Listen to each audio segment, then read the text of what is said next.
Ficaram chateados da gente não ter brasileiros no dia decisivo lá em El Salvador? Imagino que sim, né? Eu acho que o protagonismo dos brasileiros no passado recente no circuito da elite do surf mundial, acho que fez a gente ficar um pouco mal acostumado. Eu sou de um tempo, aquela expressão que denota uma pessoa já rodada, eu sou de um tempo que se a gente tivesse 3 brasileiros chegando às quartas de final de uma etapa do CT, a galera fazia churrasco, comemorava, e hoje em dia a gente está querendo ver topo do pódio, finais, mas eu acho que a gente está diante aí de uma corrida longa, não de uns 100 metros rasos, mas uma maratona, temporada regular, né, pré-finals com 11 etapas. Acho que o mais importante é o encaixe ali, né, a composição do ranking. A gente está no momento com 2 brasileiros no top 5 e um bom grupo ali dentro da linha de corte, uma galera também atrás, tendo que correr muito, atrás do prejuízo nessa perna australiana que a gente vai ter logo depois de El Salvador, com 3 eventos. Mas falando especificamente de El Salvador, eu comemorei de alguma maneira pelo surf os títulos de Jordan Smith e de Gabriela Bryan. Eu acho que o Ítalo Ferreira estava se configurando como o melhor surfista do campeonato, talvez ali até as 3 primeiras fases do evento. Depois eu acho que com o afunilamento e com os resultados, obviamente, com tudo que aconteceu, eu acho que o Jordan ascendeu para a oportunidade e mostrou assim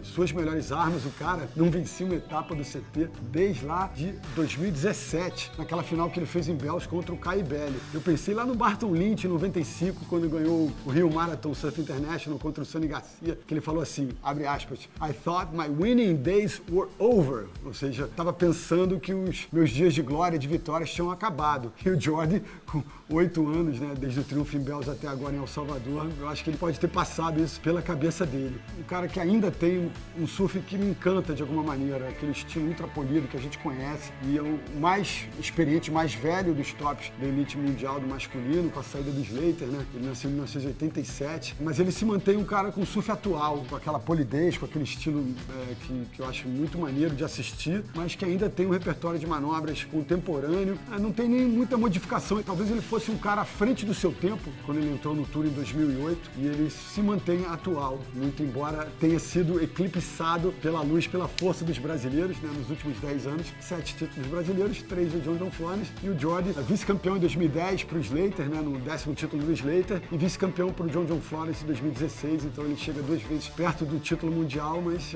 acaba batendo na trave. Então agora sobe 7 posições com essa vitória, está dentro do top 5, em 5º lugar, mas o ranking continua liderado, assim, com uma longa margem pelo Ítalo Ferreira, mais de 8 mil pontos para o vice-campeão, que agora é o Ethan Ewing. A gente tem o Iago em 3º, o Beram Mamiya empurrado para 4º lugar e o Jordan em 5º. E aí, fora do top 5, mas bem colocados no ranking, a gente tem ainda os brasileiros Miguel Pupo na 7ª posição, Felipe Toledo em 11º, e aí abaixo do top 16, mas dentro da linha de corte, o Ian Gouveia com a 18ª colocação, e eu digo ali fora da bolha, mas muito perto dela, o João Chanca em 23º lugar. Então essa galera, que eu digo fora, né, do Iago e do Ítalo, que já estão garantidaços nessa conversa já de top 5. Essa galera fora do top 5, Miguel, Felipe, Ian e João, eu acho que fazendo uma perna australiana regular, eles se garantem, se livram do corte. Fazendo uma super perna australiana, eles podem, quem sabe, aí invadir o top 10 ou até o top 5. Agora, Alejo Muniz,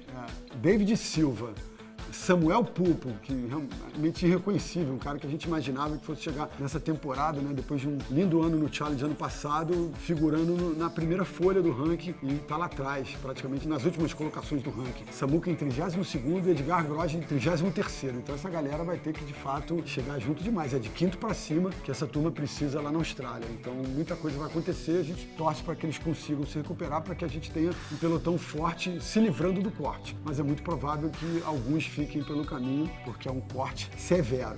A gente tinha, quando as quartas de final começaram, uma expectativa enorme para que existia a possibilidade até da gente ter, como tinham 2 de um lado da parte de baixo da chave, 2 brasileiros, e um na parte de cima, a gente poderia, na melhor das hipóteses, ter um brasileiro na primeira semi e uma segunda semifinal 100% brasileira. Isso acabou não acontecendo. Eu acho que o Ítalo, pelo momento e pela onda de El Salvador, o desenho dela e a relação dele com a Formosa, como ele evoluiu para o surf numa direita de point break, mesmo com intensidade diferente, acho que eu e todo mundo tinha uma grande expectativa em relação à performance performance do Ítalo pelo momento e pelo tipo de onda que Punta Roca oferece. E o Iago também, né? O Iago foi o vice-campeão na temporada passada, só perdeu pro John daquela maneira, né? Aliando aqueles aéreos fantásticos nas mais variadas rotações, grabs diferentes, e de repente o John não tá mais, ele era o vice-campeão, então se esperava muito dele. E ele teve alguns grandes momentos, né? Até ali nas oitavas de final, ele faz um aéreo full rotation no meio daquela terralheira, ele tá num momento técnico muito especial e adquiriu um ganho de confiança aí com a vitória em Portugal, se colocando de fato como um cara que pode chegar aí no top 5, pode lutar. Ele mesmo disse que antes, lá da vitória em Saquarema, ele não acreditava que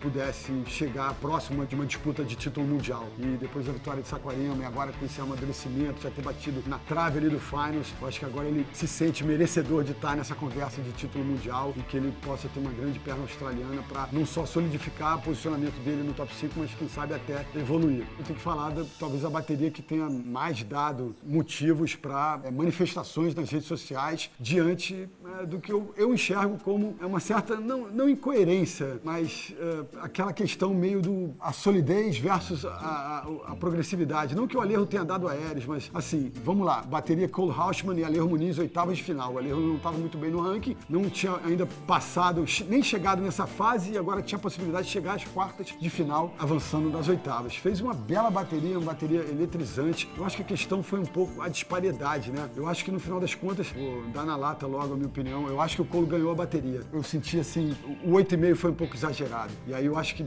eles acabam compensando, né? Ele tira um 8,5, a segunda nota do Cole é um 5,83, que eu acho que eles jogaram uma um pouco pra cima demais, aí jogaram a outra pra baixo, talvez pra ajustar. Eu acho que isso não é consciente, é produzido de uma forma inconsciente, o que aflige muito, me aflige, eu acho que aflige a maioria da galera que estava assistindo, é essa nota demorada, a última nota, essa nota que parece meio que construída para gerar o resultado, no caso a derrota do Alejo, né, de empatar e os caras precisarem usar o critério de desempate para, no caso, dar a vitória pro Cole. Então, eu acho que rolou uma certa lei da compensação em algum momento daquela bateria e muito se fala isso no circuito mundial, né, que o mais importante é que o melhor surfista do confronto vença. Eu acho que foi por pouco, mas eu acho que o Cole acabou sendo o melhor surfista da bateria, mas me aflige muito aquela demora e essa nota que bate ali na trave do que o surfista precisa para virar. Eu acho que é do jogo, faz parte. Acabou que o Cole tirou terceiro no campeonato, avançou mais uma vez. Eu acho que ele tem um surf muito encaixado, ele tira proveito daquele corpão dele, projetando muita força, muita água para cima, mas para um garoto tão jovem como ele precisava ter um componente progressivo no seu surf e ele não tem. São os meus 2 dedos de prosa sobre aquela bateria que rendeu muita polêmica. Uma outra coisa que chamou atenção durante o campeonato foi aquela cena de interferência do Canoa Igarashi com o Crosby Colapinto. Isso já tinha acontecido no circuito, se não me engano, em 2018, na elite do surf mundial, mas é um fato raro. Acho que o Canoa não prestou atenção, não estava com o ouvido atento. O Crosby tira as mãos da borda antes da buzina soar de final de bateria e o Canoa estava com a prioridade. Ou seja, se a buzina não tivesse soado, ainda tivesse alguns segundos até o Canoa levantar, seria o Crosby que cometeria uma interferência. Só que a buzina soou. Ao buzina soar, ninguém que estava na bateria em curso pode levantar. Os caras têm até que sair da água deitados. Então, o Canoa, ao não prestar atenção na buzina ao final da bateria, ele entra na onda achando que ia bloquear o Crosby. E o Crosby ou sairia da onda, ou ele seria penalizado com interferência. Acabou acontecendo o contrário. O Canoa foi penalizado por ter levantado depois do final da bateria. Ele acabou revertendo o resultado da bateria. Em vez dele passar, o Crosby passou.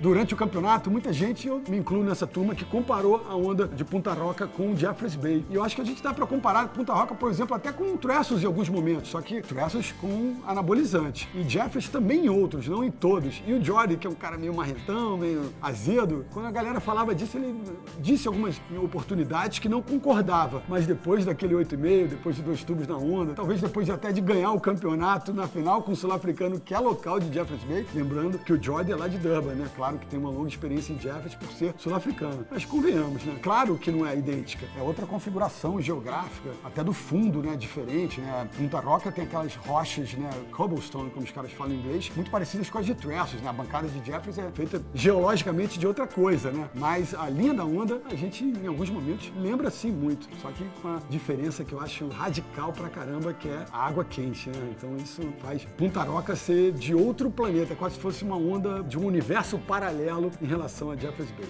Sobre a final sul-africana, tem um aspecto muito interessante. Eu até falei lá no Sport TV que nunca tivemos no circuito de elite mundial uma final sul-africana. Corretíssimo. A elite mundial começa em 1992. De 92 até 2025, a gente nunca teve, de fato, uma final sul-africana na elite do surf mundial. Mas, antes de 92, na era aberta do Tour, como a gente fala, a gente teve sim uma final em 1984, no AP Pro East Coast, lá na Flórida, costa leste dos Estados Unidos. Shaun Thompson, campeão mundial de 77, fez uma final com o Michael Burness, aquele cara grandão com goofy footer, surfava de um estilo meio estranho, mas então a gente teve. E também tivemos algumas finais entre sul-africanos, ali na era do circuito aberto, também na África do Sul, mas campeonatos de um vulto muito menor e, de novo, antes dessa configuração de acesso e elite. E essa questão do Shaun, campeão com Michael Burness, ele mesmo, que é um cara fenomenal, um lorde, um embaixador do surf, mas como a maioria dos surfistas condecorados, estrelados, ele é bastante autorreferente. Então ele foi lá, deu parabéns pro Jordi e lembrou numa postagem no Instagram que ele tinha feito uma final sul-africana lá em 84 com Michael Burness. Sobre as mulheres, eu sou um admirador, confesso, da força aliada técnica da Gabriela Bryan. Eu acho que ali na semifinal contra a Caitlin Simmers foi muito louco perceber que a Caitlin é fabulosa, fenomenal, mas ela é muito levinha, né, cara? Então ela pegou talvez a maior bomba do campeonato, uma onda talvez com mais de 8 pés, e aquela terralheira braba tirou ela da onda. Ela não conseguiu, com o peso dela, manejar a velocidade, encaixe de cavada na onda. Fez 2 highlines lindos, mas na hora que foi fazer a primeira manobra, não conseguiu sobreviver uma rajada de vento. Então a Gabriela tirou proveito da força, do peso corporal, né? Ela é uma menina baixinha, mais parruda, mas tem uma técnica incrível, tanto que tirou a melhor nota individual do campeonato, mais de 9 pontos, com aquele surf muito legal, né? Como ela deita as bordas nas rasgadas, coloca muita pressão, tem uma linha, tem uns ângulos bem contemporâneos, embora ela não decole, não tenha assim, essa assinatura ultra moderna. Eu acho que ela tem um desenho contemporâneo nas manobras. Eu gostei de vê-la vencer o campeonato, embora tivesse sido muito maneira uma vitória da Isabella Nichols. Não sei se vocês se ligaram nessa história de Cinderela, ou então essa narrativa dramática, emocionante da Isabella. A irmã gêmea dela estava casando durante o campeonato de El Salvador, lá na Austrália, e aí a Isabella faltou o compromisso mais importante da vida familiar dela, com esse propósito de ter um grande resultado. E ela teve o melhor resultado dela nessa temporada, na elite do surf mundial, e bateu na trave da vitória, mas acho que o vice-campeonato rende para ela uma boa ascensão no ranking, e eu acho que ela deve ter ficado satisfeita, e a família durante a cerimônia, seja a cerimônia religiosa, ou seja a festa com a galera já em outro momento ali, né, de clima, mais de empolgação, deve ter curtido assistir a Isabella ter um bom desempenho e chegar na final. Então é isso. Luana Silva, sem a Tati agora, vai ter que correr atrás do prejuízo, porque está na 14ª colocação e tem que se livrar desse corte que vai ser promovido depois de Margaret River. A gente ainda vai ter essas 3 etapas da perna australiana para comentar, para entender como esse ranking vai se configurar. A gente deve ter algumas mudanças, mas eu acho que o Ítalo vai continuar a ser um homem a ser batido na batalha masculina, e a Caitlin Simmers, se nada acontecer de extraordinário, também acho que ela deve sair da Austrália ainda como líder do ranking. Beleza? Primeiro recorte da temporada 2025, no Surfografia a gente já tem repercussão da primeira etapa de Pipeline, etapa de Abu Dhabi e também de Portugal. Então quem não assistiu os primeiros episódios da temporada, volta lá, dá uma olhada, curte, comenta, compartilha. Tem essa relação meio orgânica com esses conteúdos, que eles acabam tendo vida própria, e mesmo não estando mais tão próximo dos acontecimentos, eles ainda podem evoluir matematicamente. Isso é importante pra gente. E aí, preciso fazer aquela chamada pra ação.